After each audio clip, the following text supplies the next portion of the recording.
దీంతో మెహరీన్ సోషల్ మీడియాలో ఒక పోస్ట్ చేస్తూ తను ఇకపై పెళ్లి చేసుకోకుండా తన కెరియర్ వైపు దృష్టి పెడతానని చెప్పగా, ఇప్పుడు ఏప్రిల్ 26న హిమాచల్ ప్రదేశ్లోని ఒక రిసార్ట్లో హర్ష్ హౌలక్ అనే బిజినెస్ మ్యాన్ ని పెళ్లి చేసుకోవడం ద్వారా మెహరీన్ వైవాహిక జీవితంలోకి అడుగుపెట్టింది.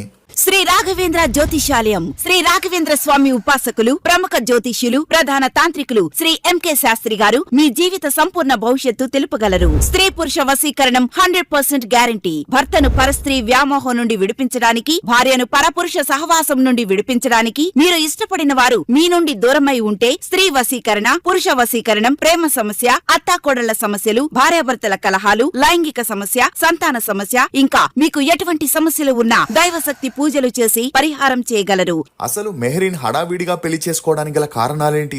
మెహరీన్ నిజంగానే అప్పటికే పెళ్లై పిల్లలున్న వ్యక్తిని పెళ్లి చేసుకుందా? మొదటి పెళ్లి కొడుక్కి మెహరీన్ గురించి తెలిసిన భయంకరమైన నిజాలేంటి? అందువల్లే ఆ